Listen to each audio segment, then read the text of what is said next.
I'm 34, and let me just say, I've been lurking on this sub for years. Never thought I'd be posting here, but something in my life recently has left me needing advice, or maybe just a place to vent. It's about my sister-in-law, and trust me, it's a doozy. Let's get the basics out of the way. My husband and I have been married for 8 years. We met in college, dated for 4 years, and eventually tied the knot. He's a self-made man, and though his family isn't well off, he's always been hardworking and resourceful. My in-laws, on the other hand, different story. My father-in-law used to work as a day laborer, and my mother-in-law picked up odd jobs here and there. Then there's my sister-in-law. Let's call her Amanda. Amanda is 27, lives with my in-laws, and has never had a job. Not one. She dropped out of college years ago and hasn't lifted a finger since. Her parents not only provide her with food and shelter, but also indulge her ridiculous whims, which are frankly way beyond their means. She's all about this influencer mindset that says a degree isn't necessary for success. Sure, Amanda. Meanwhile, I worked my butt off to get where I am today. Here's where it gets wild. Amanda is engaged to an Irish guy and she's planning a wedding for the spring. Guess where she wants to hold it? At my house. Yeah, you read that right. Not to brag, but I have a beautiful 4-bedroom house with a pool and a big garden. Perfect for an outdoor wedding. Apparently, Amanda agrees. She's envisioning her fairy tale day right here, complete with dinner in my living room. It's not just the wedding, though. Her plan includes housing her fiancé's family and relatives who are flying in for the event. So, do I agree to this? Honestly, I don't know, and that's why I'm here. I need to give you some context first. Unlike Amanda, I grew up in a very different household. My parents were well off, but they never handed us anything on a silver platter. My brother and I went to private school, sure. But when it came to college, my dad made it clear, earn a scholarship or take out loans. I hated it at the time, but now I'm grateful. It taught me the value of independence. My dad even pushed me to buy a house young. He fronted the down payment, but the mortgage, that was all me. I rented out part of the house to help with costs. And now, years later, I own it outright. My relationship with my in-laws has always been cordial but distant. They live across town, and I'm busy with work, so we don't see each other often. My mother-in-law and I talk once a week, but Amanda? We've never clicked. She thinks I'm jealous because her parents support her while mine made me fend for myself. The truth? I can't respect her lack of ambition. My husband and I even tried to help her find a job once, but she wasn't interested. Neither were my in-laws. They're perfectly fine with enabling her laziness. And now, here she is, expecting me to host her wedding at my house. Why does she want it here? First, space. She gets to have her dream wedding, complete with all the guests without renting a venue. Second, cost. She doesn't make money, and my in-laws can't afford a big wedding. If I say no, her only option is a courthouse ceremony. My husband, bless him, has been supportive but neutral. He told me it's my house and my decision. That's one of the things I love about him. He respects my boundaries. But this isn't just about the house. It's about Amanda's audacity and the way my in-laws always let her get away with everything. Now, here's the kicker. I've been mulling this over for weeks, trying to figure out what to do. Then, out of nowhere, I find out that I'm not even invited to the wedding. That's right. Amanda wants to hold her wedding at my house, but she doesn't want me there. And that's where the real chaos begins. When I agreed to let Amanda use my house for her wedding, I knew I was taking a risk. Deep down, I had my reservations, but I told myself it was just 2 days. What could possibly go wrong? Spoiler alert, everything. Let me back up a bit. 3 months ago, Amanda came to me with this grand idea for her wedding. She wasn't just asking me for a venue, she was begging. My in-laws even chimed in, pleading with me to help make her dream come true. They claimed they'd have to take out a loan otherwise, and they guilt-tripped me with stories about family tradition and reputation. According to them, the bride's family is supposed to cover the wedding costs, and Amanda's fiancé's Irish family apparently takes that tradition very seriously. Who knows if that's even true? But I didn't want to be the bad guy. So, I said yes. Looking back, I can't believe I fell for it. She didn't even offer to pay rent or contribute to the costs of hosting. Not once. My husband didn't pressure me either way. He said it was my decision, which I appreciated. But Amanda? Oh, she worked me. She knew exactly how to push my buttons, acting all sweet and desperate until I gave in. Fast forward to 2 days ago. Amanda and my in-laws showed up at my house with two strangers, wedding planners apparently. I was at work, but I saw everything on my security cameras. I called Amanda to ask what was going on, and she casually explained that the planners were there for a site visit. She assured me they'd be careful with my things. Fine, whatever. The next morning at 6 a.m., Amanda barged into my house while we were still sleeping.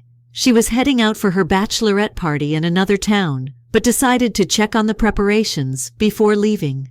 I'd spent the last week getting the house ready, cleaning, organizing, even renting a larger dining table for the rehearsal dinner. Amanda was thrilled with how everything looked and started assigning rooms. "Okay," she said, clapping her hands like some kind of royalty. "These 2 rooms are for the wedding guests. Mom and Dad will take your room, and I'll take the one with the walk-in closet." I sat there blinking, trying to process her words. "Wait," I said slowly. "If your parents take our room, where exactly are my husband and I supposed to stay?" She gave me this condescending little smile and said, "Oh, I don't know. Maybe you can stay at your parents' house or book a hotel for a couple of nights. You both earn plenty. You can afford it." I stared at her, speechless. "Why do we have to leave our house?" I finally managed to ask. She rolled her eyes.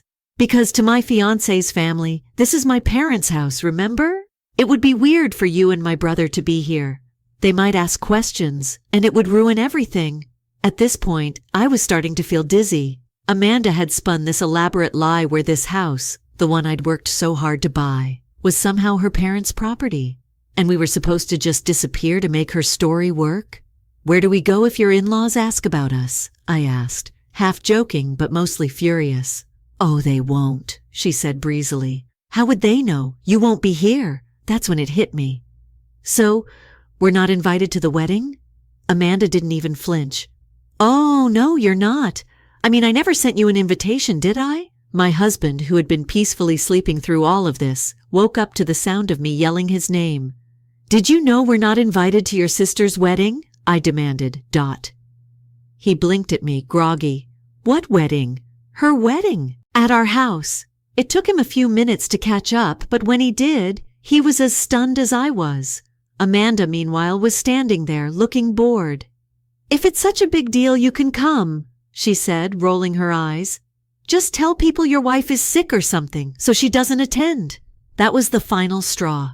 I stormed off to my room, slamming the door behind me. My husband followed, trying to calm me down, but I was too angry to think straight.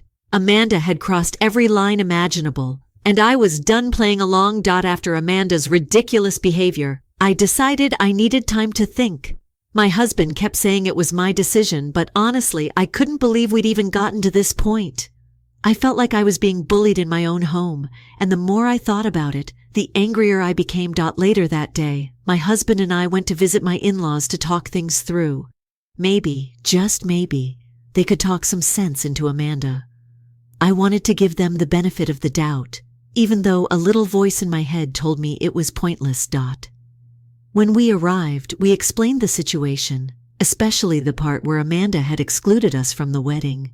My husband was visibly upset, and I couldn't blame him. "Did you know about this?" he asked his parents. "Did you know she wasn't inviting us to her wedding, even though it's at our house?" My mother-in-law looked sheepish. "Well, yes, we knew. We assumed you were okay with it since neither of you said anything about not receiving an invitation." I stared at her, dumbfounded. "Why would we assume we weren't invited to a wedding happening in our house?" I asked. "Isn't that just common sense?" My husband was losing his temper by this point. "Do you understand there will be no wedding if my wife decides not to let it happen at our house? What then? Should we tell her fiancé's family the truth?" That got their attention. My mother-in-law panicked and started pleading with us not to ruin Amanda's big day. My father-in-law, who usually stayed quiet during these arguments, tried to mediate. "What if Amanda sent you an invitation now and apologized?" he asked. I didn't respond because I knew there was no way I'd accept a last-minute apology that wasn't even sincere. My husband, though, wasn't having it. "You want us to attend a wedding where we're clearly not wanted, just to protect her lies?" he said. "Do you even hear yourselves?"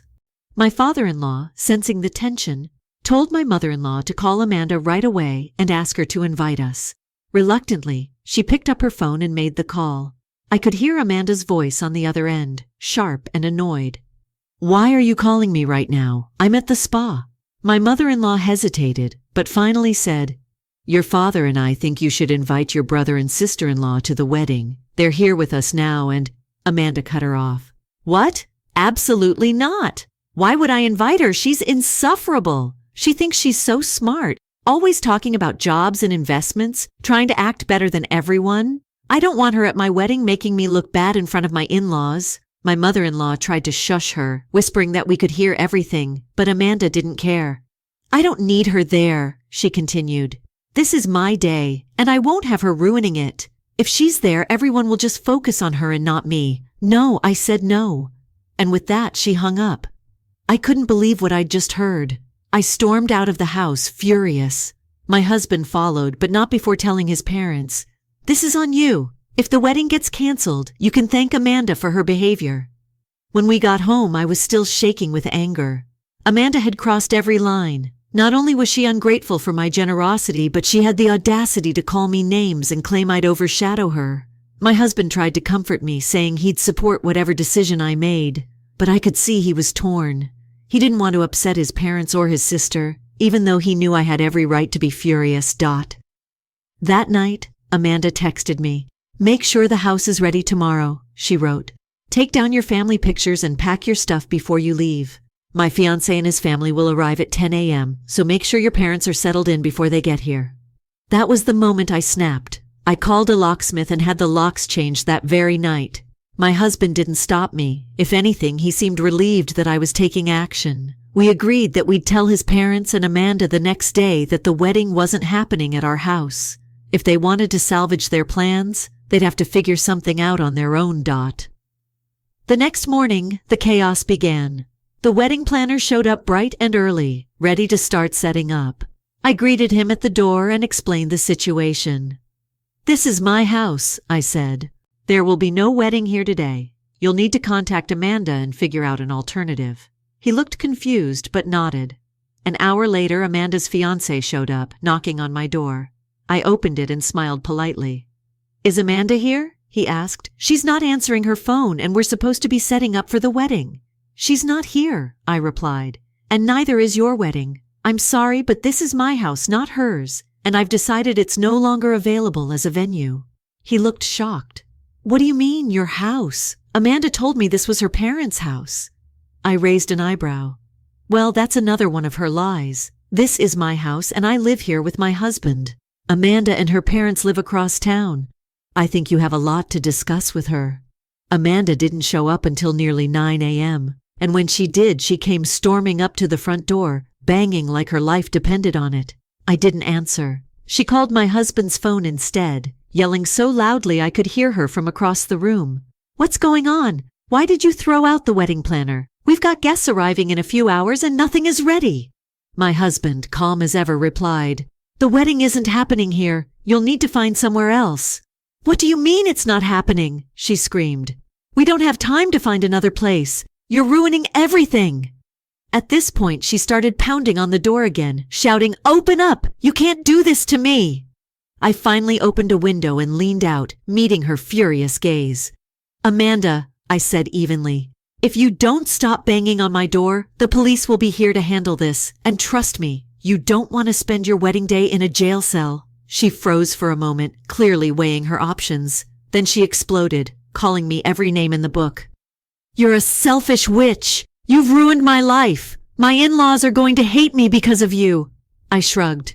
"You brought this on yourself, Amanda. You lied to your fiancé about whose house this is, planned a wedding here without permission, and then excluded us from the guest list. What exactly did you expect?" She stormed off, but not before the neighbors, who'd come outside to see what the commotion was, threatened to call the police if she didn't leave. I closed the window, blocked her number, and sat down with my husband, feeling a strange sense of relief. For the first time in weeks, I felt like I had control of the situation. Of course, Amanda wasn't done. She started bombarding my husband's phone with messages and voicemails, accusing him of being a terrible brother and siding with his witch of a wife. She claimed we'd ruined her wedding, her relationship, and her life. My husband, bless him, didn't let her words get to him. "She's ungrateful," he said. "She took us for granted and thought she could walk all over us. This was bound to happen. The fallout didn't end there." My in-laws predictably took Amanda's side. They called my husband repeatedly, blaming him for tarnishing the family's reputation. At one point, my father-in-law even asked if we could reconsider and let the wedding happen, as if it was still an option. My husband shut that down immediately. "The decision has been made," he told them. "Amanda needs to face the consequences of her actions." Meanwhile, Amanda's fiancé showed up at our house later that day, looking both embarrassed and furious. "I had no idea this wasn't her house," he said. "She told me it belonged to her parents, and I believed her. I'm so sorry for all of this. I felt bad for the guy, honestly. He seemed like a decent person who'd gotten caught up in Amanda's web of lies. You have nothing to apologize for," I told him. "If anything, I'm sorry I didn't tell you the truth sooner. I didn't think it was my place." He nodded, looking defeated. "I need to rethink a lot of things," he said quietly before leaving. I didn't know what he'd decide, but it was clear the wedding wasn't happening anytime soon. Later that night, Amanda and my in-laws went to meet with her fiancé's family, trying to smooth things over and reschedule the wedding. From what I heard through the grapevine, it didn't go well. Her fiancé apparently called her a liar in front of everyone and said he needed time to reconsider the relationship. By the end of the day, the wedding was officially canceled. I can't say I was surprised. Amanda's lies had finally caught up with her, and honestly, it felt like karma. She'd spent so much time manipulating everyone around her, but in the end, she couldn't escape the truth. It's been a few days since what would have been Amanda's wedding, and honestly, I'm still processing everything. The wedding didn't happen, obviously. Not at my house, not anywhere. From what I've heard, Amanda's fiancé called the whole thing off after finding out about all her lies. I can't blame him. If someone can go to such lengths to deceive, what does that say about their future together? The aftermath has been chaotic, to say the least.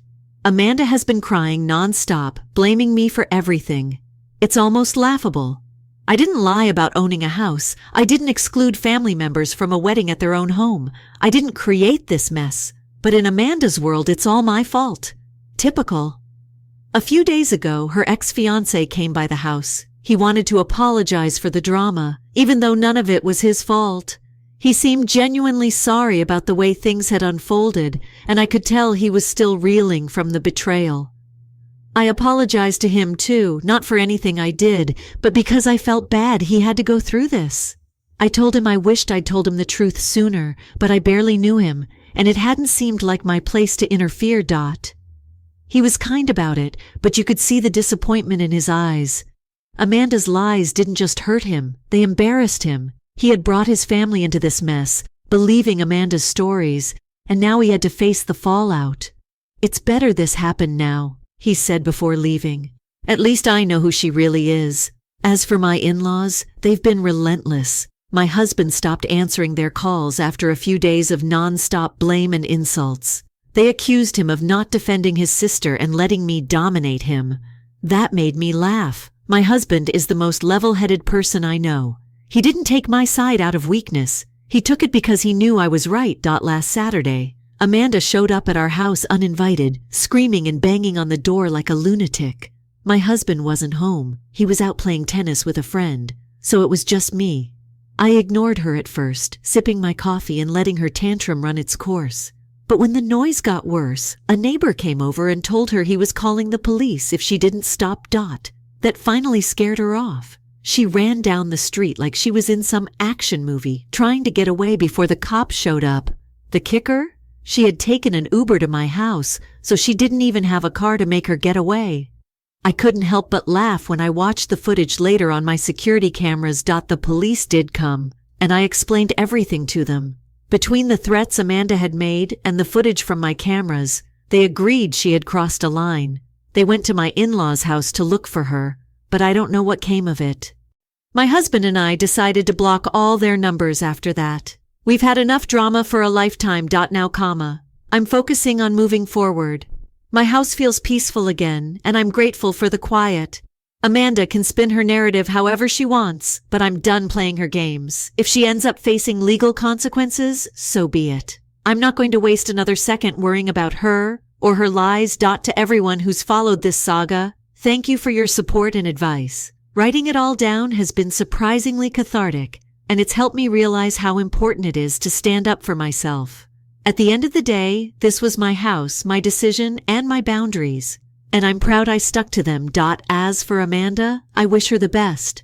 Hopefully this will be a wake-up call for her, though I won't hold my breath. People like her rarely change, but that's not my problem anymore. I have a life to live, and I'm not looking back. Story 2. When my ex's sister began dating my best friend during our senior year of high school, I first met her. She became pregnant and they were married soon after. I joined the armed forces. I was medically discharged after 6 years of service. My ex and I began dating at that time. I got a good job that needed me to travel for up to 10 days at a time, a couple of times a month.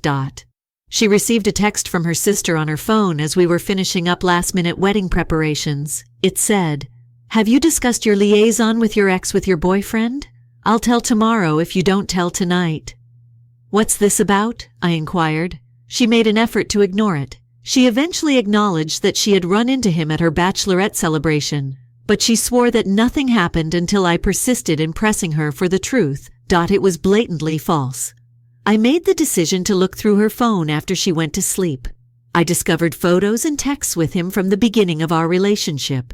Every time I went on a business trip, they would hook up.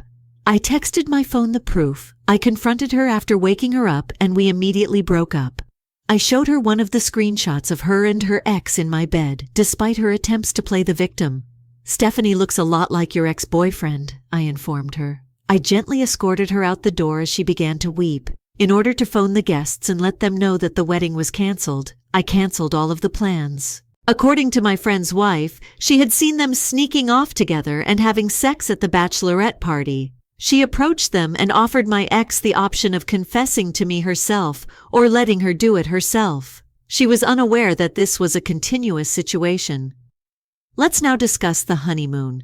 To make everything ideal for my ex, I had carefully prepared it. She had always referred to the 10-day journey to a distant nation as a once-in-a-lifetime opportunity. It was her ideal vacation, complete with opulent accommodations and incredible adventures. I would lose even more money if I canceled the honeymoon trip because I had already spent around $10,000 on the wedding. Given that they had never taken a honeymoon or any other kind of vacation since getting married young and starting a family, I thought it would be appropriate to offer them the trip.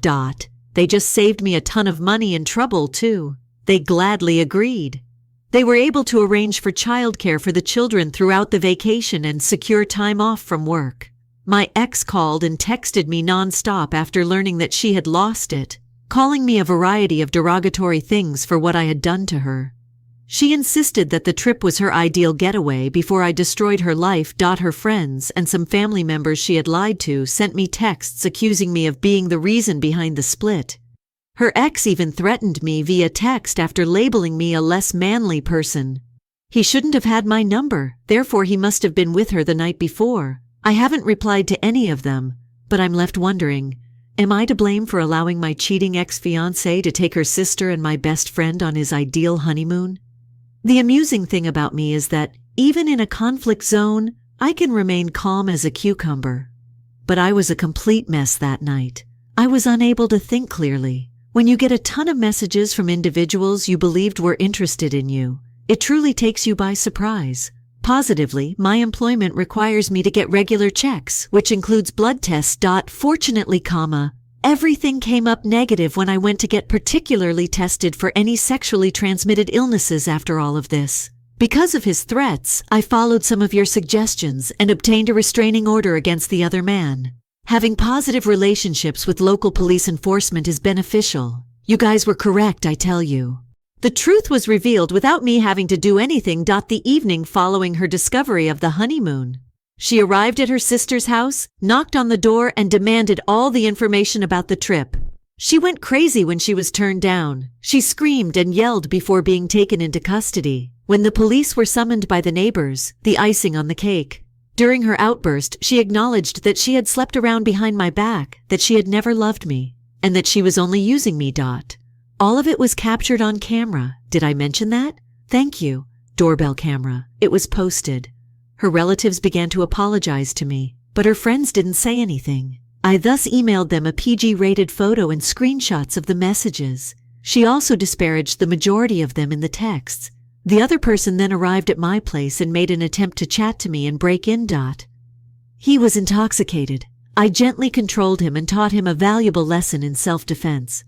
When the police arrived, he was taken into custody. I have audio-equipped cameras as well. He might face charges of assault, attempted break-in, and restraining order violation. So, the majority of her family has passed away. Her affair partner is going to jail, and friends spent a night in jail. I was able to secure a 1-month job that offers bonuses and the opportunity to go abroad. I'm hoping that this will help me decompress so that I'll be psychologically better when I go back. The second story, regarding my friend and his spouse. They departed for the vacation on Monday. I was able to modify some of the trip's more private information to their names. I also made arrangements for the hotel to set up an inexpensive camera and a sign that read, "Remember to record the journey and create lasting memories." The second story. Okay, people, get ready for a story that will be as sensational as a sizzling steak on a hot griddle. Let me begin by stating that I tend to be a laid-back man. It has always been. However, my ex-wife saw our marriage in a different light. She didn't appear to consider it as a firm commitment, but more as a clear query. I tell you, it's quite the character. It all started when I learned that my beloved husband was having an affair with a member of our exclusive country club. Is it not unbelievable? We spent many Sundays playing golf and enduring those endless breakfasts at our own damn country club. Can you guess who it was? The husband of that annoying couple, Frank and Darla, was none other than Frank. Isn't it quite the soap opera? How did I find out this secret then?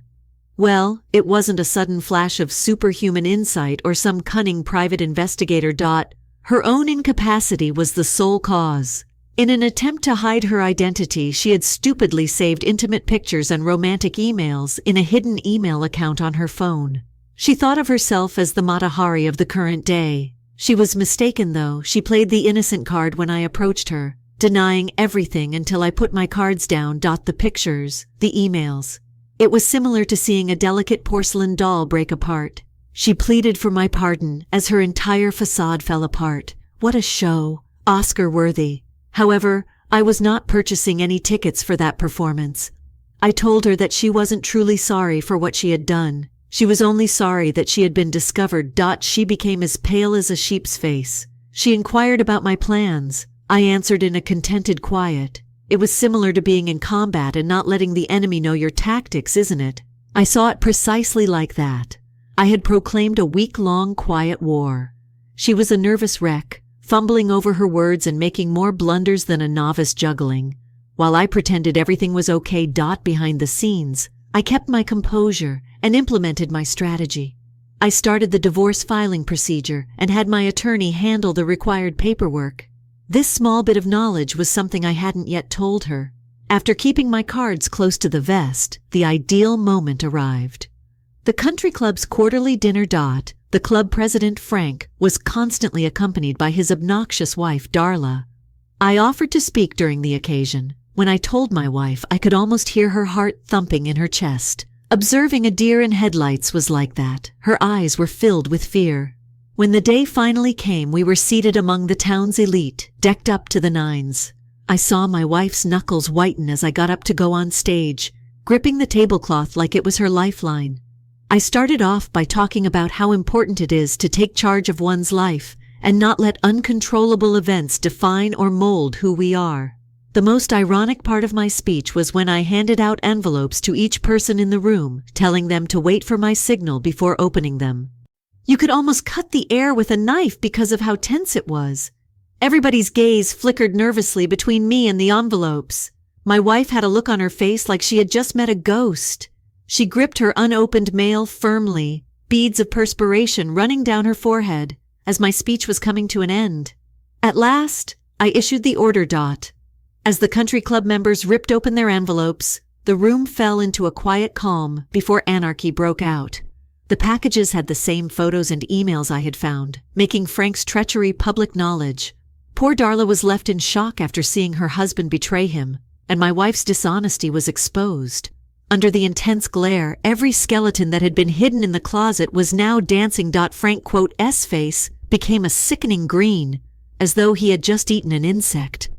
Darla, for her part, gazed at the pictures as though they were an item from another planet, my wife's face turning from pale to scorching crimson.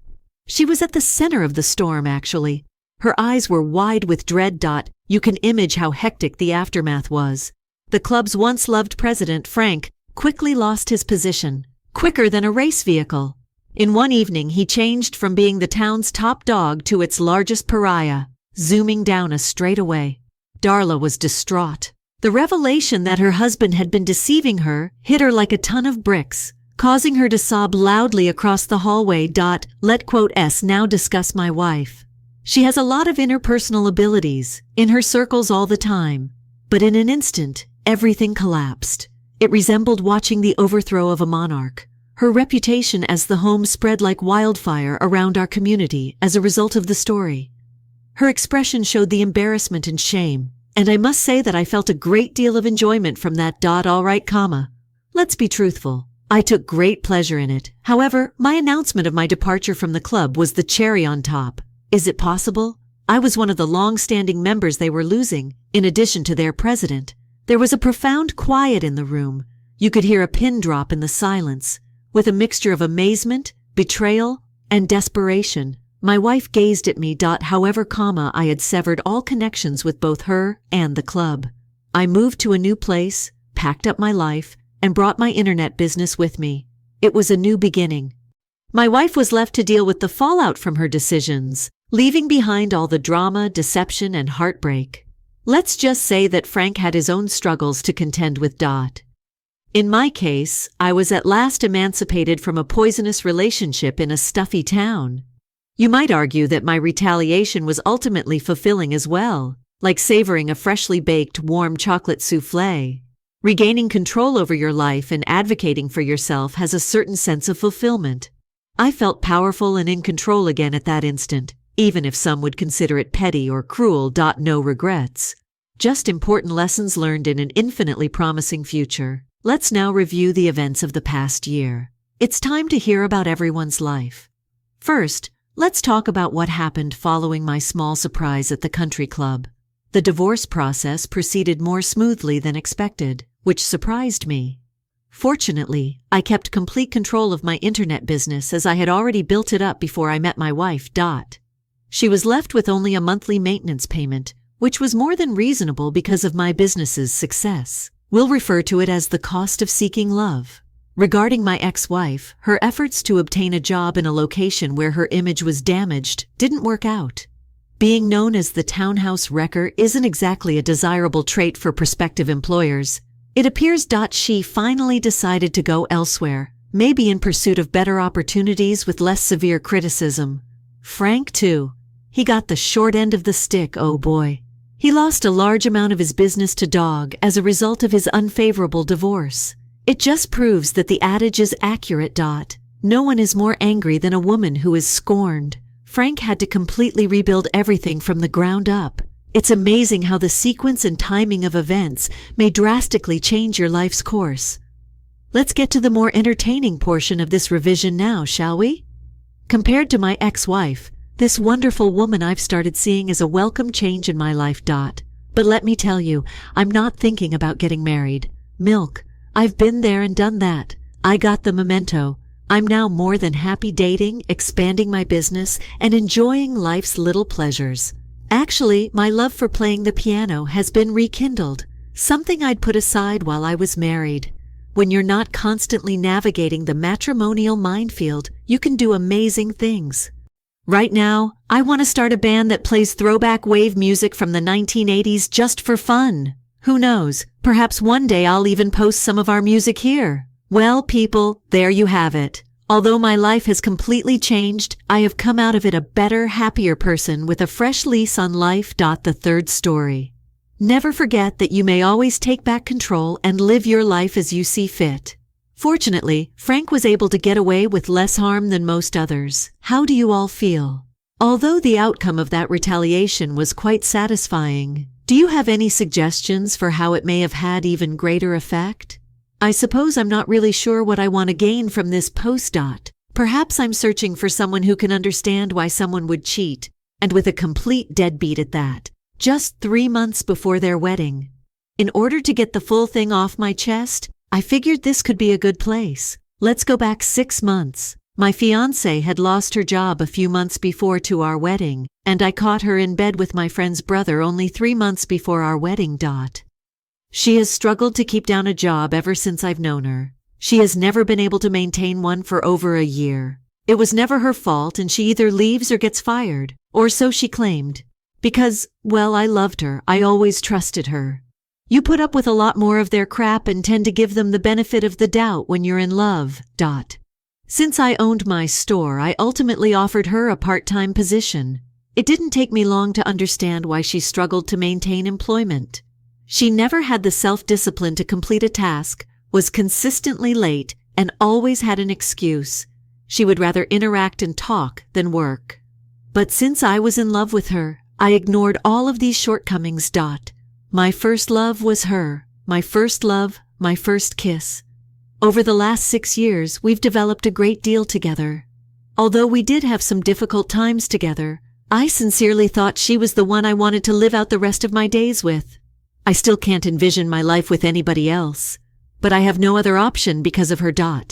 Our wedding shower was held 3 weeks prior to D-Day. Even though it was nerve-wracking, hectic, and everything, we had a terrific time. We were grateful to all of the friends and family that came to support us. It seemed much more genuine because it was the first function we had before our wedding in May. We frequently visited my closest friend's house around those times since his younger brother had just moved in with him. With him, my fiancée became friends. Let's now call this 21-year-old Brenda. Even though some people would be surprised that their spouse had a buddy of the opposing sex, I didn't think much of it because Brandon is the younger brother of my best friend. Brandon shared a 2-bedroom home with his brother. His brother had the additional space, so he was letting him crash there because he didn't have a job. Additionally, Brandon no longer wanted to live with their mother. Brandon is a socially awkward, introverted, and bashful individual. Whenever she spent time with my fiancé, she would constantly claim that she was only attempting to help him come out of his shell because he was such a social butterfly. I operate a shop and put in a lot of overtime, especially now that the wedding costs are approaching. The majority of those attending the wedding are from my fiancé's side. My fiancé's only source of income is the money I provide her for working with me part-time. Therefore, I am paying for all of the wedding-related costs. My fiancé was alone in charge of the preparation. A few months before to our wedding, my closest buddy and I occasionally swap or borrow equipment from one another because we are in the same industry, albeit on a lesser scale. My fiancé began taking time off from his job. She continually used the excuse that she was organizing our wedding. She would make any excuse, and our wedding was no exception. Since I didn't need her assistance most of the time, I disregarded her even though I knew it was nonsense until it became second nature. I had to pick up something from my friend's house one day. He had left one of my tools in his garage after borrowing it. Since I wanted a peek and he was overworked, I decided to stop by and get it myself. He informed me that Brandon was at home, but he didn't want me hammering on his door all day because he may be sleeping due to his unemployment. He then handed me his keys so I could enter his garage and get what I needed. Since I had no one to keep an eye on my store, I shuttered it before I went. My fiancée excused herself by saying she was meeting with our wedding planner. My friend's house was only a short drive away. I had to enter his garage through his front door, and then through his car door since his garage door was broken. I heard groaning as I was making my way to the garage. It was unmistakably a female voice. I believed Brandon had scored, so I grinned. Because he was so reserved and quiet. I didn't think he could pull a lady. I never would have imagined that a lady would become my fiancé. After grabbing everything I needed, I made my way into the garage as quietly as possible to avoid creating any noise. I started to leave the home by going back to the front door, but I halted in the middle when I heard my fiancé's voice. It all made sense to me right away. After setting the tool down in the hallway, I cautiously approached the room where the noise was coming from. I was only a few steps away from the front door because the room was close to the hallway. Her shoes at the front entrance were another hint that it was my fiancé. I was near enough now to know that the lady groaning was my fiancé, and I was positive it was her. I tried to unlock the door by twisting the knob, but it was locked. I had to break the latch and push my way inside. My fiancé was attempting to hide behind Brant as soon as I pushed my way in. To defend themselves, Brandon was clutching a clothes hanger, looking back. It's sort of humorous, but I didn't find it funny at the time. My fiancé emerged from behind him and began to apologize when they realized it was me who had just walked in. She initially claimed it was an intoxicated error. It was the first time it had occurred. She was aware that she had made a mistake, etc. When she leaves the store, I ask her if this is what she's been doing. Is this how she plans weddings? She lied when I inquired how long this had been going on, claiming that it was the first time I wanted to express my feelings to Brandon. However, the child is so frail and sickly that it's difficult to accept that he approached my fiancé. I assumed it had been started by her. I recall being quite hurt when I realized how hard I had worked over the previous few months to earn enough money to cover the wedding expenses. Furthermore, she was teasing another man. Knowing that all of my hard work has gone in vain is the worst feeling in the world. In Brandon's room, we were having a disagreement when he disappeared. I understood that she was lying through her teeth, therefore there was no need in talking to her. Despite the fact that she had been exposed. I grew more irate the more she lied. And it began to have a bodily impact on me. My knees felt like they were going to give out. I rushed out of my friend's house to seek some fresh air after I began to hyperventilate. I called my friend and told him what I had just learned. I inquired as to how long he had been aware of this. I was as astonished as he was, and he vowed to protect his daughter. I didn't know what to do next. I went to the pub to get a drink and decompress since I didn't feel like going back to work that day. I was too preoccupied to respond when my friend tried to contact me. I felt foolish for not having any suspicions. I felt foolish for attempting to wed someone I believed to be a friend. I believed that 6 years was enough time after we had been together.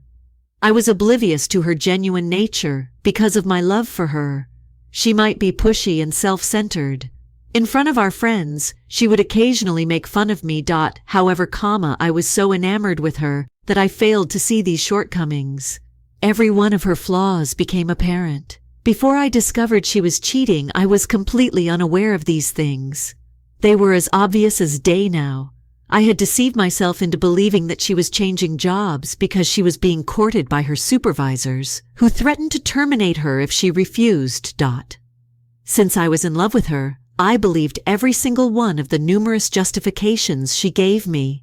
In the days that followed, she made an effort to persuade me that she would never speak to him again and that we didn't need to postpone the wedding.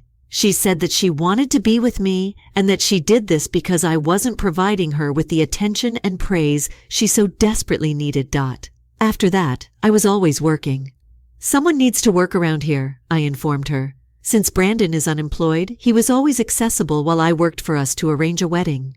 This romance seems to have been going on for a long time, in my opinion.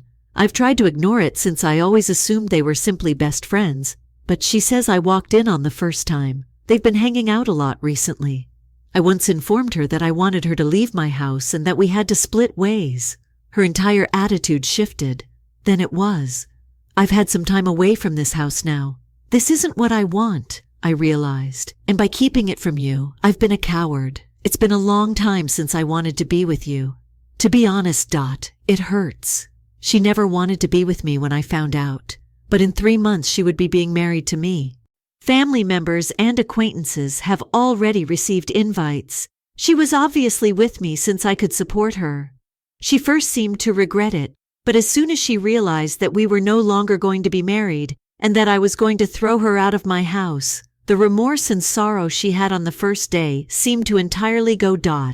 She said she was going to move in with Brenda in an attempt to agitate me. She intends to move in with his brother Brandon, who is jobless, timid, and incapable of holding down a job.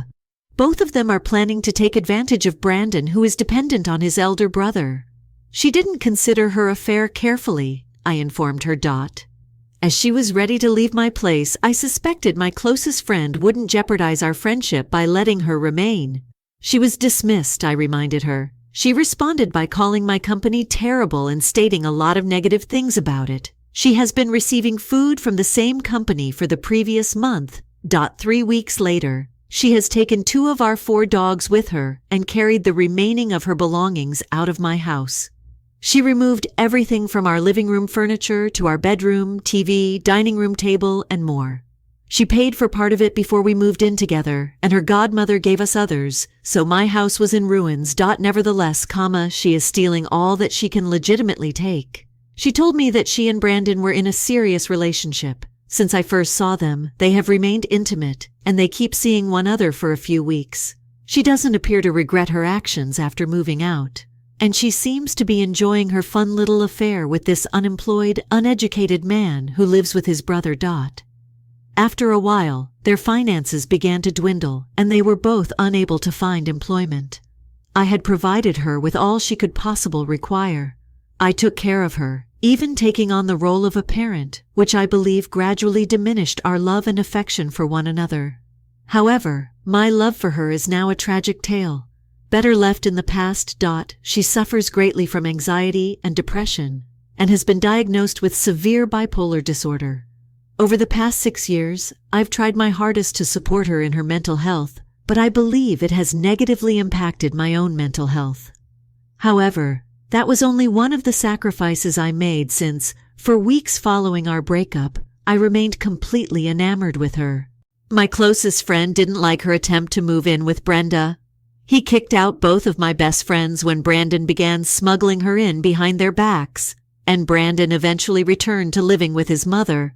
The rose-colored spectacles took almost 2 months to fall off before she recognized her error. She apologized over the phone, but I needed some time to process my thoughts since I felt that my trust had been broken. She had to move back in with her parents and begin looking for a job, so I believe that's the main reason she felt remorse. When I found her cheating, I was devastated, and she was devastated when the wedding was called off because her family received the majority of the invitations. She attempted to fabricate reasons for our breakup, even saying that we were cheating on one another. But I told the truth in a Facebook message to all of her friends and family members that I knew. Since I had already made down payments on some of the wedding costs, I suffered a financial setback. Within the previous several months, I've been putting myself first, spending time with loved ones, and beginning to put my life back together. I gave my former fiancé a lot of thinking. I was aware that I couldn't just forget what had transpired roughly 2 months prior. She suddenly stretched out to me. She once more expressed regret for her actions and acknowledged that she had committed a grave error. She expressed her desire to try to patch things up and that she still had feelings for me. She informed me that she had broken up with Brandon, asserting that this time would be different and that she would do whatever it took to mend our relationship. She recommended that we take our time and regain trust. I informed her that I had moved on and that no one was responsible for the treachery she had caused me. I informed her that I had moved on and that no one was responsible for the treachery she had caused me. Began dating someone else. Story 3. Hi there. Since the birth of my daughter, I, a 49-year-old man, have been the only parent. Tragically, my wife's mother died while giving birth to my daughter. After that, it was just the 2 of us, and I've tried my hardest to raise her by myself. Although I don't believe she owes me anything just because I'm her father, raising a child alone is difficult. It would be pleasant to sometimes feel appreciated. Here's the worst part though.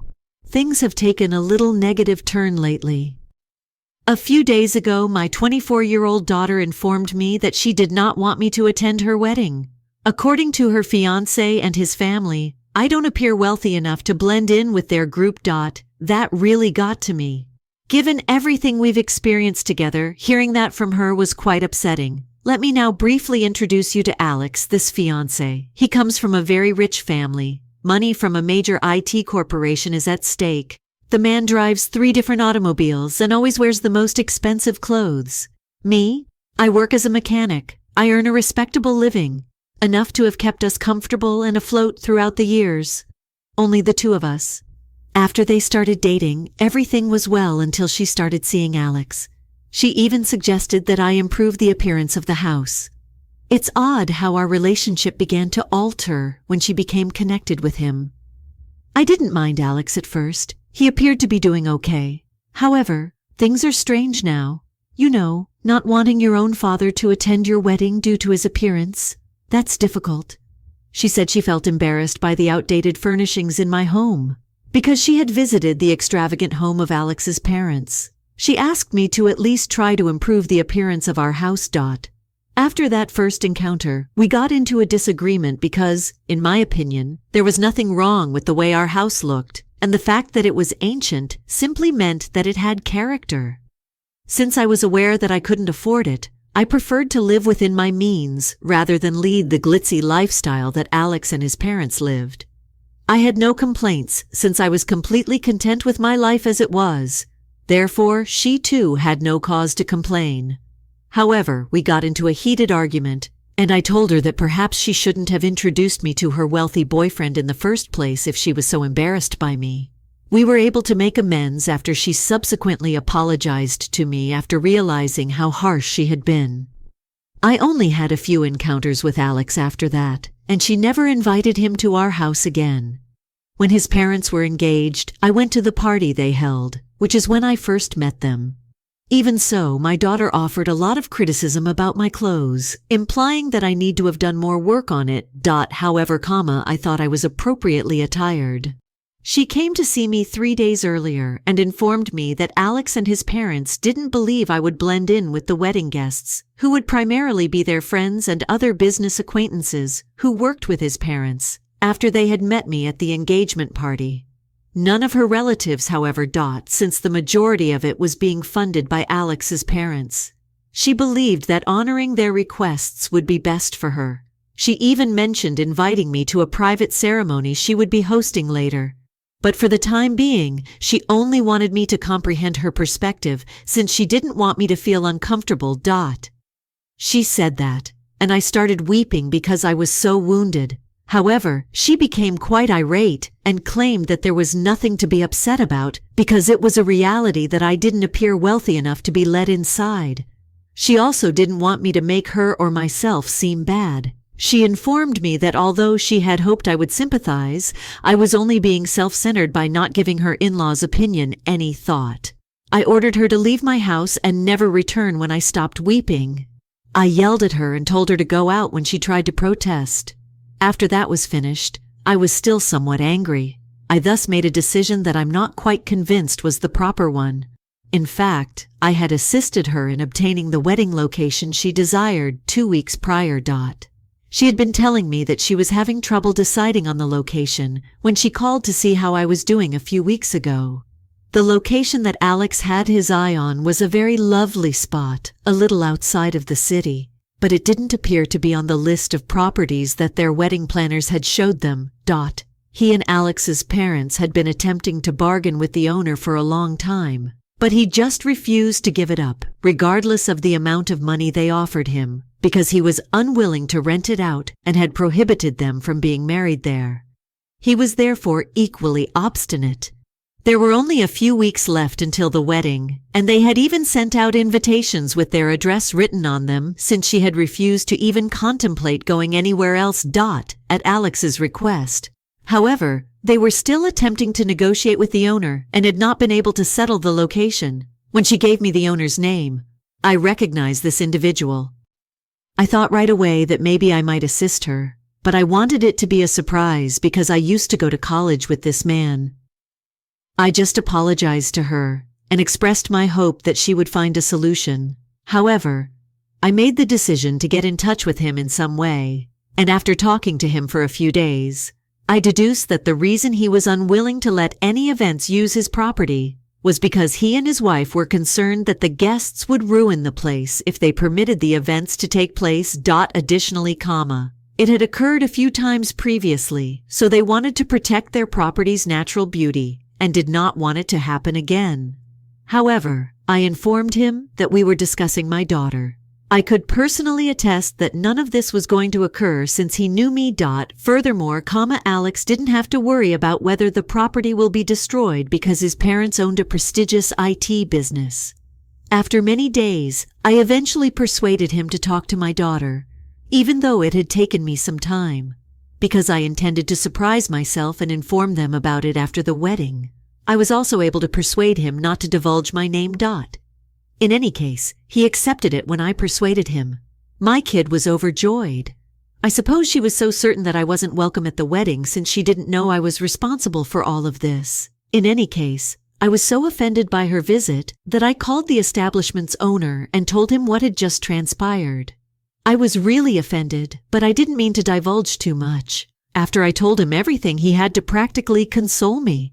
He and his wife were quite courteous to me, despite the fact that we are not very close, and they informed me that they were going to withdraw out of the agreement because they did not want to be associated with someone who is so unappreciative.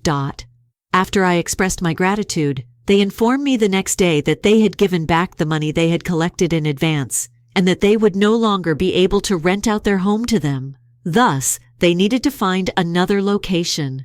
His parents said they didn't care about any of it, but it seemed like they were incensed and had even threatened to sue them. The documents they had signed made it quite evident that they were fully within their means to cancel, and the wedding was still 2 weeks away. They had adhered to the contract, therefore they couldn't really sue them on any legal grounds up until a week before the event was scheduled to take place. Their failure to have their lawyer quickly read the tiny print is not their fault. They now lacked a location, and I felt somewhat vindicated. I chose to include all of this in the letter and give it to my daughter since it was so important. I admit that it was a petty action, but I couldn't stand this any longer, because she had caused me a lot of pain over the previous few months. To make sure she couldn't get in touch with me, I went to her house that evening, knocked on the door, and left the note on the doorstep before I drove back home. I explained everything in my letter, and instead of posting it, I did this. I then made the decision to block her. Later that evening, she visited me once more as soon as I got into the car, but this time she made a much more pitiful face. She informed me that she had came over as soon as she had done reading the letter, and that she had no clue that I had secured that location for her, so she was here to apologize.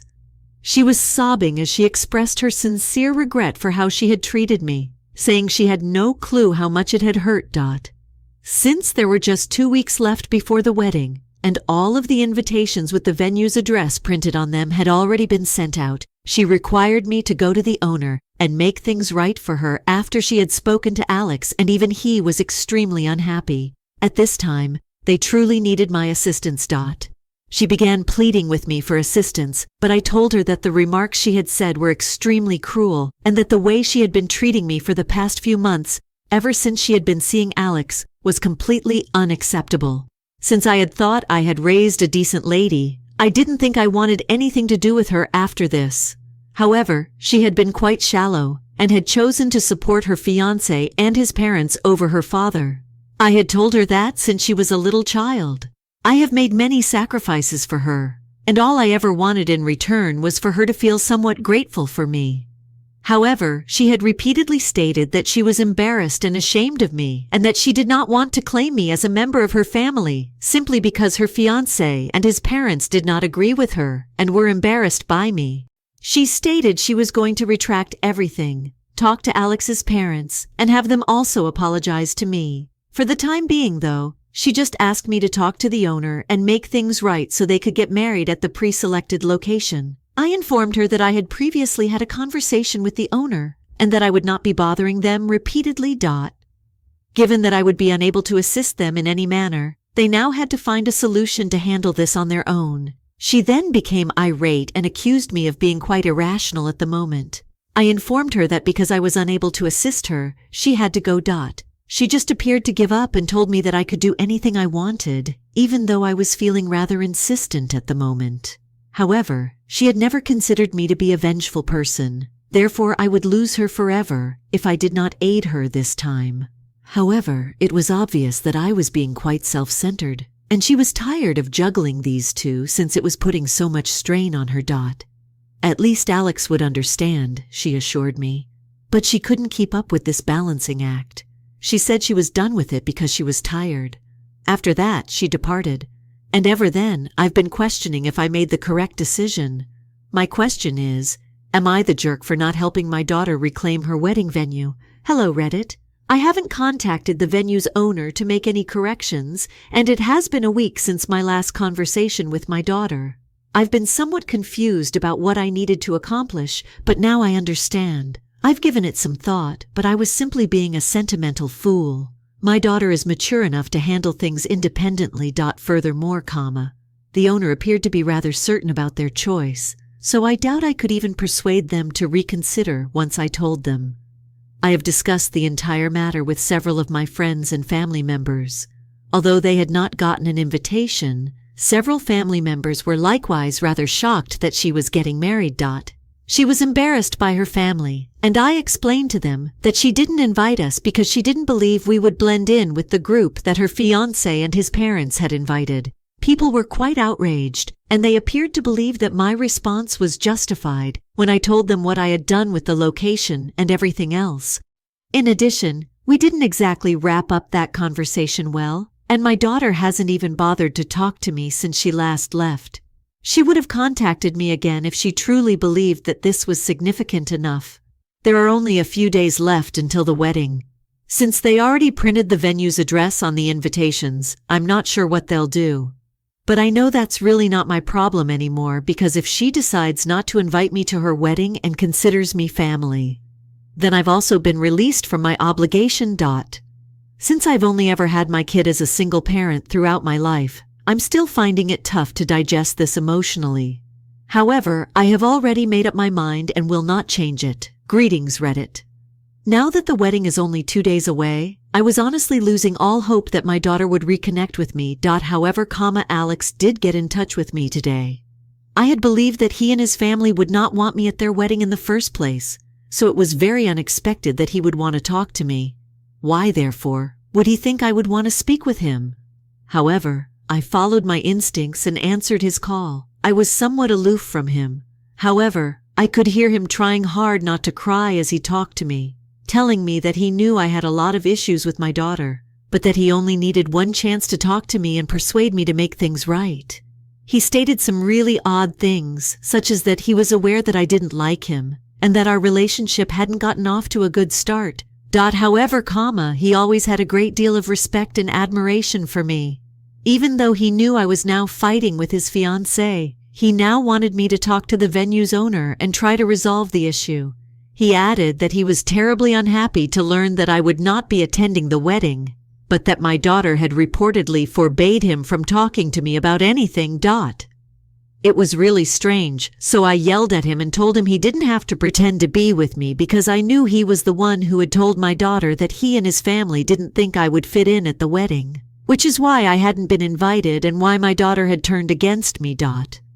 After a few minutes of quiet, he continued by saying that there must have been some misunderstanding because neither he nor his parents had said anything of that nature. Then, we were both really perplexed. I argued that this was precisely what my daughter had told me, and he denied saying anything of the like. In truth, my daughter had informed him that I had declined to go because, presumably, I did not like him, and I disapproved of his family because I believed them to be too pretentious and conceited. After exchanging tales, we came to the conclusion that my daughter had been telling us both a lot of falsehoods because more often than not, she was the one who was embarrassed and was blaming Alex and his family in order to avoid having to invite me to the wedding and demonstrate to everyone that she didn't exactly fit in. I became aware of what was happening. My mind began to swirl. I informed Alex that I needed a break for the time being and would give him a call back later to go over things in more depth. I phoned him back after processing this for approximately 30 minutes, and we continued our conversation. He said that he had never said any of those things, and that none of his parents had ever said anything that my daughter had alleged. I told him everything that had transpired since the beginning, including how my daughter had always made it appear like he and his family had a problem with me. He also explained to me that he had avoided me since my daughter had always given the impression that I disliked his family. And as you are all aware, she had mentioned something else to me even after she chose not to invite me to the wedding. However, she had informed Alex that I was the one who was unwilling to go as I disapproved of him, and had also informed him that she would not be contacting me again, So he also needed to respect that. He had never bothered to talk to me about it until now because of this. When I found out that my daughter, not her boyfriend, was the source of these things, I was devastated. Because I knew that my daughter was being influenced by someone else, I was able to forgive her, even if only little, when I thought Alex and his family were responsible for everything. However, I can no longer forgive her, since I now see that she was doing everything by herself. We were both rather unhappy after talking to Alex, and he informed me that he was at a loss for words. We hung up after exchanging regrets for the miscommunications. I've been sitting in one place for the past couple of hours, unsure of what to do. After learning all of this, I'm very certain she will call off her wedding, which is wonderful for her. In fact, I and she both deserve better. Regretfully, though, I am unable to locate a finer daughter for myself. This is all I have, and my heart simply hurts more and more every time I consider how much I've done for her and what she did to me. Since she will be able to figure this out, I'm rather certain that she will get in touch with me following this. I've talked to Alex about all of this, and we both know the truth. With nowhere to go now, she will definitely return home. However, I believe she no longer has the right to call me, her home, or mine because of what she did. Her dad. Hey Reddit. I have been mourning the death of my daughter since yesterday's post. I know I've lost her, yet she's still alive. I'm not taking her back in, even if she returns, until I've been able to handle this emotionally on my own anyhow. However, I had foreseen that she would return home as she had nowhere else to go. And today, precisely that occurred. I assumed Alex would confront her about the issue if she learned the truth, and a few hours ago, that's exactly what occurred. Someone began feverishly ringing my doorbell in the early hours, and I made the decision not to open the door after recognizing who it was. I urged her to leave over the intercom since it was evident that she was my daughter, and because of everything she had done, this house no longer had room for her. She appeared worn out, and I could see that she had a number of luggage behind her. She had a splotchy face, like she would have after she had been sobbing. However, that didn't make me any less determined, so I chose to disregard it. She said she was come to make amends and correct her faults. It was really hard for me not to answer her since I could sense the desperation in her voice, but I chose to ignore her. I heard her mention that Alex had ejected her during their altercation, and she was aware that we both knew about it. Right now, she kept talking about how difficult it had been for her to adjust to Alex's world, and how, in the process, she had started acting like someone she wasn't. She apologized profusely for feeling embarrassed around me, her family, and her origins, but it was all very unfamiliar to her at first. She eventually grew accustomed to acting, and she became so absorbed in the performance that she lost sight of the fact that I was not involved in it and that it was hurting me. She said that although she was aware of her selfishness and the likelihood that she would not merit either of our forgiveness, she only wanted the opportunity for me since I was her father, and I would be more understanding than her boyfriend. Then. I informed her that although she was only sad that she had been exposed for all of her falsehoods, I could have been more understanding if she had truly shown regret. She apologized since she needed a place to stay and didn't want to pay to locate a place of her own, or stay in a hotel. She wasn't sorry for what had happened though, since she wouldn't be attempting to defend her actions if she were. She would just express regret, own up to her errors, and move on. But since she had arrived, she had spoken at least 5 times about how hard it had been for her. Therefore, I did think she was truly sorry. I hinted that I would someday forgive her. I wanted her to simply leave me alone for the time being, but I'm not sure yet. She then began negotiating with me, saying that she just wanted to return here and make amends with me, but that she would be ready to pay rent to be with me. She also claimed that she was speaking honestly because she could have lived with her buddies if she had so desired. However, Alex informed me that she hadn't even bothered to invite many of her friends to the wedding, so I knew she was bluffing. Therefore, it's likely that they weren't even speaking to her at the time. She was desperate to live with me because of this. In any case, after we argued for a bit, she yelled at me, said that I was just as callous as before, and walked away. She won't be homeless, I'm sure. She can just get an apartment for herself when she has enough money and resources to figure out how to live alone for a few weeks. As a father, I've done my work. All I needed to do was bring her up to be a good person. And she was a decent person for a while. However, I no longer have this issue. Greetings, Reddit. 2 weeks have passed since my previous news, and on the day my daughter was to get married, Alex posted that he and my daughter had broken up and that he asked everyone to respect his privacy during this trying time. I felt a little sorry for the folks who gave me the post, but not enough to comfort my daughter. After the day she arrived at my place and I turned her away. I suppose I was correct in what I had stated because she no longer bothered to get in touch with me. Since she had been discovered and knew that no one else but me would ever consider talking to her again, she was only apologetic at the time. However, I had made the decision to ignore her. She hadn't contacted me to apologize since that incident. She's okay with remaining, I suppose. No touch, just like me. In any case, I've been living alone for the last few years. What difference does being entirely alone make then? Furthermore, I'm not even lonely. I have my life, my family, and my friends. Simply said, my kid will no longer participate in it. That's it. Maybe someday I will be able to forgive her, but it won't happen anytime soon, and I'm okay with that. Reddit, hello? Although I wish the situation had been better since my last post, I'm here with another report. Things have gotten worse than I could have imagined. There has been a significant emotional toll from this odd and agonizing chapter in my daughter's continuing story. My phone began to ring with messages from friends and family yesterday, all of which directed me to my daughter's social media accounts.